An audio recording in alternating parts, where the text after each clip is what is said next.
Buenos días, chicas y chicos de la Pre Aprendo en Casa. Buenos días, Cori. Buenos días a todo el Perú. Buenos días, Maru. Buenos días a todas y todos. Llegamos gracias a una iniciativa del Ministerio de Educación. El tema de hoy es textos informativos y sus características. Estos textos son divulgativos o informativos y forman parte de nuestra vida cotidiana, ya que los encontramos en las noticias periodísticas, artículos de revistas, exámenes de admisión, libros, informes científicos, memorandos, cartas formales, etc. Una de sus principales finalidades es informar sobre un hecho o acontecimiento real. Así es, Cori. Aquí tengo una carta. Hace unos pocos años atrás, la sociedad se informaba y comunicaba mediante cartas, que son ejemplo de un texto informativo. Sí, Amaru, yo vi las cartas que se enviaban mi papá y mi mamá cuando se estaban conociendo. Las tienen bien guardadas como un gran recuerdo. Seguro que sí, Cori. Es un gran recuerdo. Ahora las cartas y la información están digitalizadas mediante los correos electrónicos, el WhatsApp y otros aplicativos que en el fondo tienen la misma forma. Así es. La característica principal de un texto informativo es que para su elaboración se emplea un léxico formal, es decir, se evitan las jergas. Este lenguaje debe ser coherente, directo, objetivo, con una narración impersonal, sin recursos estilísticos tales como metáforas o símiles. Las ideas expuestas en el texto deben estar correctamente ordenadas. A continuación, vamos a ver los tipos de textos informativos. Tipos de textos informativos. 1. Noticia. Se trata de la descripción de un acontecimiento reciente que el emisor desea que se haga público. 2. Carta formal. Su principal objetivo es transmitir al receptor información que le concierne, la cual debe ser tratada seriamente. 3. Memorándum o memorando.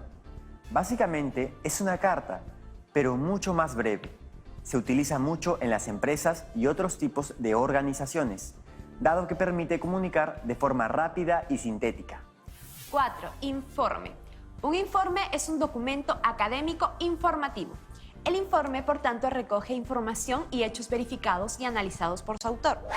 Vamos a ver un ejemplo por cada tipo de texto informativo.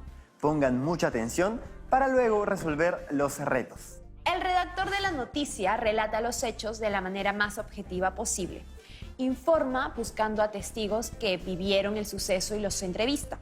Lo que nunca se debe hacer es falsear la información. Toda noticia trata de dar respuesta a estas preguntas. ¿Qué ocurrió? ¿Cuándo ocurrió? ¿Dónde ocurrió? ¿Quién o quiénes fueron los implicados? ¿Cómo ocurrió? ¿Por qué ocurrió? En cuanto a su estructura, la noticia presenta las siguientes partes.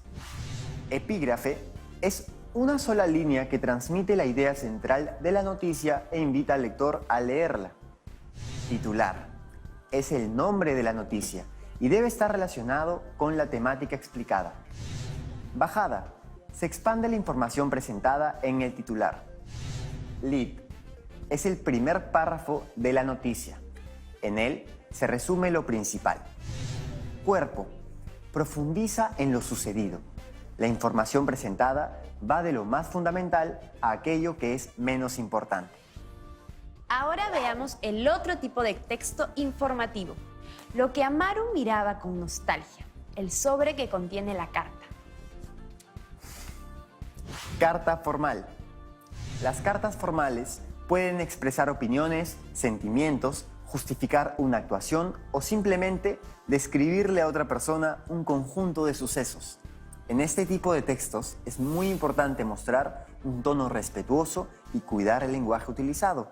Sigue la siguiente estructura. Fecha y lugar en donde se escribió.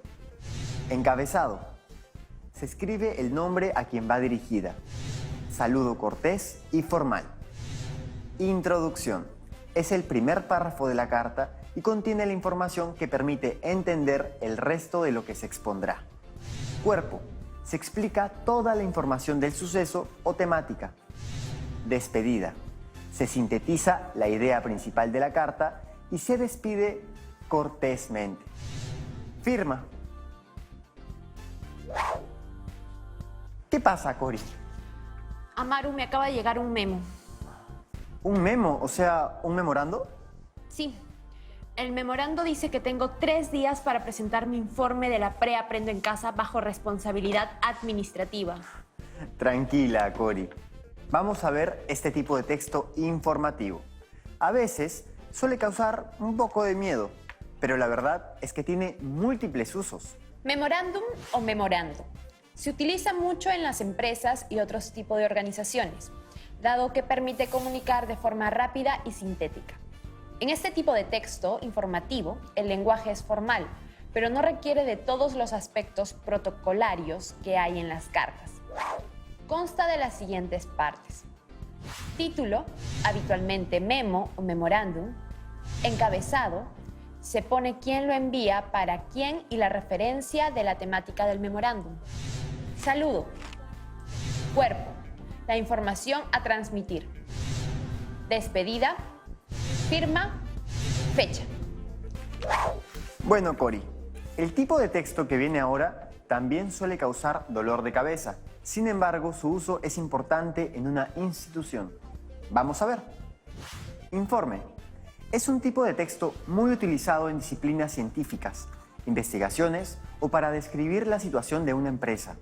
Al tratarse de un texto divulgativo, cabe destacar que no tiene por finalidad persuadir al lector. Sin embargo, en este tipo de textos se puede incluir recomendaciones para guiar a quien lo esté leyendo a un objetivo concreto.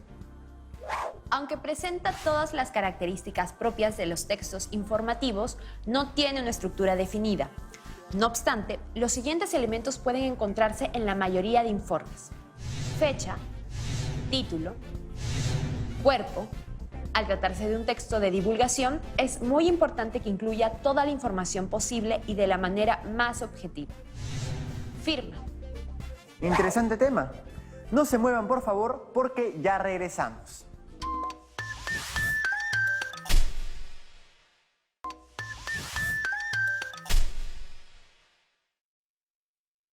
Muy bien, chicas y chicos de la Aprendo en Casa. Vamos a continuar viendo los textos informativos y sus características. Las características de los textos divulgativos son objetivas y claras en relación con el tema. Se debe tener en cuenta lo siguiente: va dirigida a un público mayoritario, es de fácil comprensión, utiliza un vocabulario estándar. Cori, hoy tenemos la presencia del profesor para ayudarnos con los textos informativos. Bienvenido, profesor. Buenos días a todas y todos, gracias por invitarme.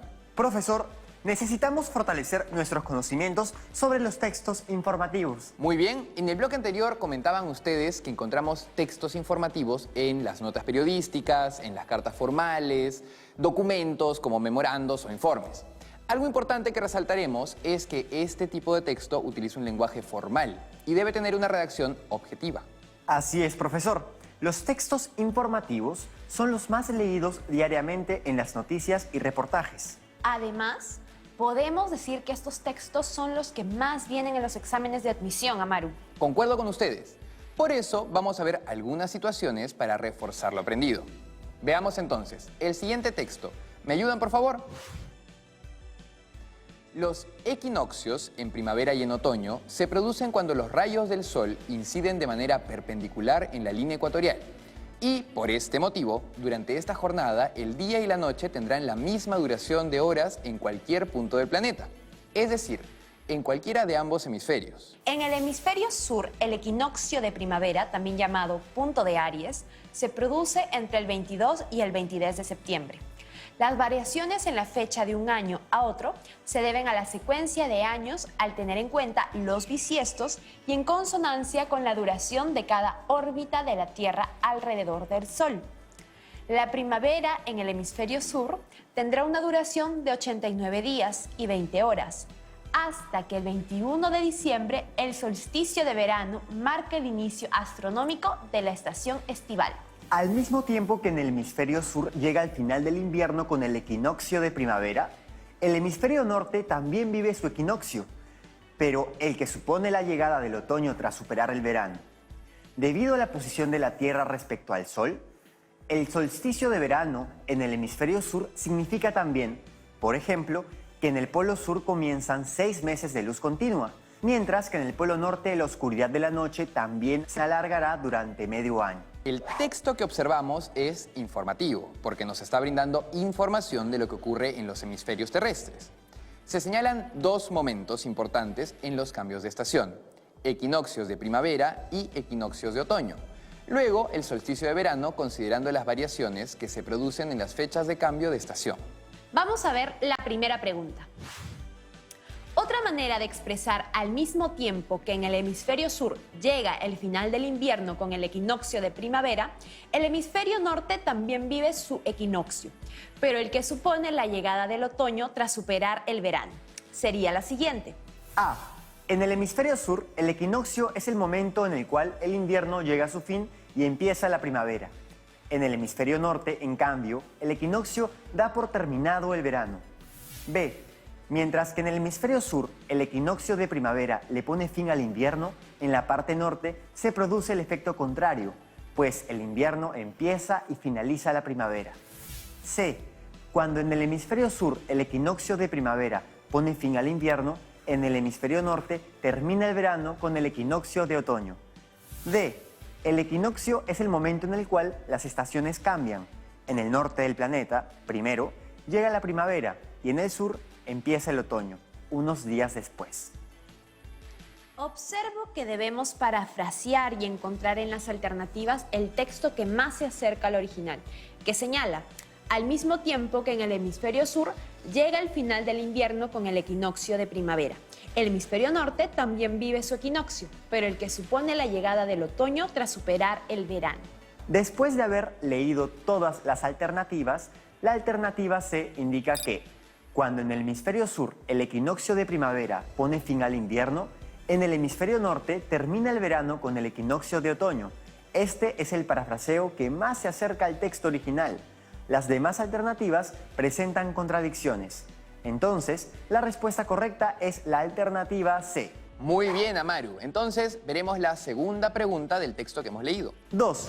Señale la relación adecuada durante el momento del equinoccio. A. Si en el hemisferio sur es primavera, en el norte es invierno. B. Mientras que en el hemisferio sur es primavera, en el norte es verano. C. El día y la noche duran igual en ambos hemisferios. D. El equinoccio de primavera y el de verano ocurren al mismo tiempo. En esta pregunta nos piden señalar la relación que se produce cuando ocurre un equinoccio, tanto en el hemisferio sur como en el norte. Según el texto, podemos indicar que la relación es que el día y la noche duran igual en ambos hemisferios. Por ello, la respuesta es la alternativa C. Perfecto. Ahora veremos una fija. Las anteriores preguntas fueron preguntas literales. 3. ¿Qué no se puede contestar a partir del texto leído? A. ¿Se conoce aproximadamente cuándo ocurrirán los equinoccios? B. ¿El sol es importante en la determinación de los equinoccios? C. ¿Qué otro nombre recibe el equinoccio de primavera en el hemisferio sur? D. ¿Cuál es el tiempo exacto de duración de la estación estival? Nos piden contestar qué no podemos saber a partir del texto. Es decir, debemos inferir nuestra respuesta. Ahora sí, Cori, resolvámosla. La alternativa A pregunta: ¿se conoce aproximadamente cuándo ocurrirán los equinoccios? Del texto podemos dar la respuesta, porque indica que en el hemisferio sur, el equinoccio de primavera, también llamado punto de Aries, se produce entre el 22 y el 23 de septiembre. Y al mismo tiempo, en el hemisferio norte, se produce el equinoccio de otoño. Es decir, podemos conocer aproximadamente cuándo ocurrirán ambos equinoccios. Alternativa B. ¿El sol es importante en la determinación de los equinoccios? Veamos la parte del texto donde se señala el momento en que ocurren los equinoccios. Estos se producen cuando los rayos del sol inciden de manera perpendicular en la línea ecuatorial. Por lo tanto, esa alternativa no podría ser nuestra respuesta correcta. Ahora toca la alternativa C. ¿Qué otro nombre recibe el equinoccio de primavera en el hemisferio sur? Para esto tenemos la respuesta inmediata que aparece al inicio del texto. También se le denomina punto de Aries. Continuamos buscando la respuesta. Alternativa D. ¿Cuál es el tiempo exacto de duración de la estación estival? Piden el tiempo exacto de duración de la estación estival y en el texto está indicado que el 21 de diciembre, con el solsticio de verano, se marca el inicio astronómico de la estación estival, pero no señala cuánto tiempo exacto dura. Creo que ya tenemos la respuesta correcta, Amaru, y es la alternativa D. Excelente determinación, Cori y Amaru. Muy buena respuesta. Para que no les quede nada en el tapete, veremos ahora una pregunta de Yapa. 4. Sobre el equinoccio se puede afirmar que A. Se produce solo una vez al año. B. Mientras se da, el día y la noche duran igual. C. Es un fenómeno que predomina en el hemisferio sur. D. Ocurre cuando el Sol cae de manera oblicua en el plano del ecuador terrestre. Ya, esta pregunta la voy a resolver rápido. Recordemos que es una pregunta de tipo literal. Les mostraré las alternativas. La alternativa A. Se produce solo una vez al año. No podemos afirmar eso de los equinoccios porque se producen en dos momentos al año, es decir, en otoño y en primavera. Alternativa B. Mientras se da, el día y la noche duran igual. Esto quiere decir, el momento del equinoccio, el día y la noche tienen el mismo tiempo de duración. Algo que sí podemos afirmar, pero quiero ver las demás alternativas. Alternativa C. Es un fenómeno que predomina en el hemisferio sur. Esto no es posible de afirmar porque el equinoccio se produce en ambos hemisferios. Y finalmente evaluamos la alternativa D, que dice: ocurre cuando el Sol cae de manera oblicua en el plano del ecuador terrestre. Para analizar esta alternativa, recordemos que durante el equinoccio los rayos del Sol inciden de manera perpendicular en la línea ecuatorial. Entonces, nuestra respuesta es la alternativa B. Excelente, Cori. Respuesta correcta. Muy bien. Ahora sí, me despido. Hasta pronto, chicas y chicos. Adiós, profe. Muy bien. Ahora volvemos con las situaciones que nos envían del interior del país. No se muevan.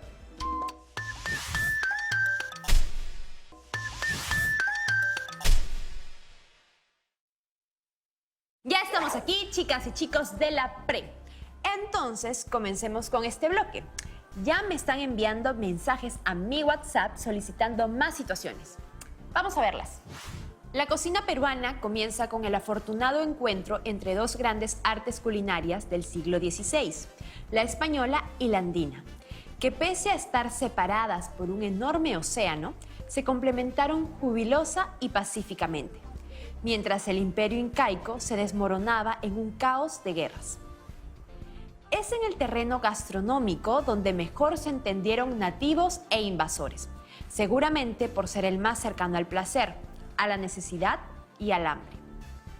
De este terreno nació el primer mestizaje cuando los españoles, temerosos, hambrientos y deslumbrados, probaron el maíz, el tomate, la papa, la palta, entre otros productos, y les agregaron su toque de aceite de oliva, su limón y su diente de ajo.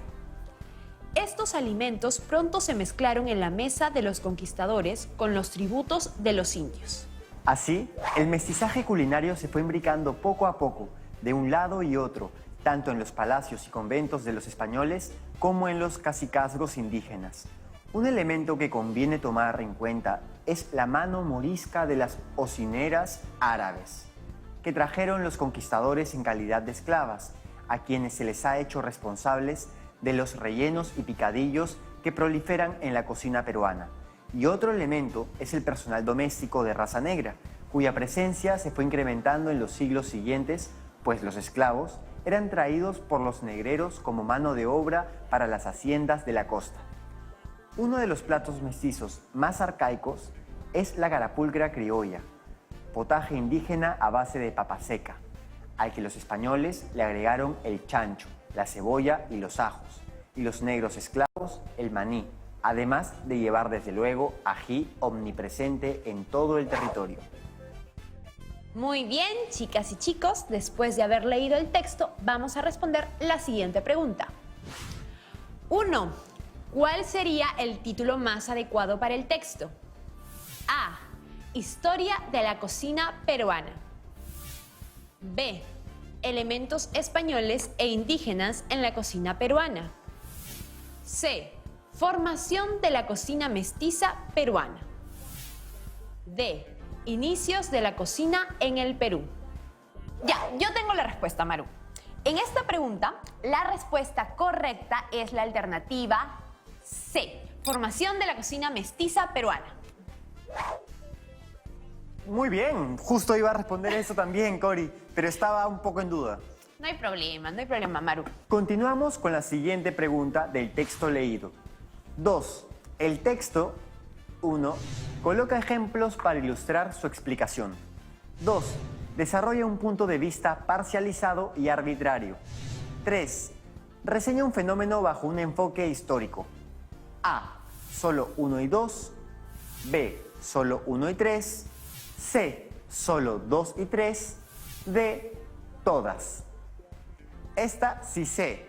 La respuesta correcta es la alternativa B. Solo 1 y 3. 1. Coloca ejemplos para ilustrar su explicación. Y 3. Reseña un fenómeno bajo un enfoque histórico. Bien, Amaru. Bien, chicos, vamos a ver la siguiente pregunta del texto leído. ¿Qué oración podría reemplazar al siguiente fragmento? Un elemento que conviene tomar en cuenta es la mano morisca de las cocineras árabes que trajeron los conquistadores en calidad de esclavas, a quienes se las ha hecho responsables de los rellenos y picadillos que proliferan en la cocina peruana. A. El ingrediente secreto es el de la cocina árabe traído por las esclavas de los conquistadores. B. La influencia árabe en el mestizaje culinario peruano llegó por intermedio de esclavas, de quienes se dice introdujeron algunos preparados que abundan en la cocina peruana. C. Las cocineras de los conquistadores árabes fueron responsabilizadas de crear rellenos y picadillos. D. La cocina peruana incluye influencia de las esclavas moriscas traídas por los conquistadores que introdujeron los picadillos y rellenos. Nos preguntan, ¿qué oración podría reemplazar al siguiente fragmento?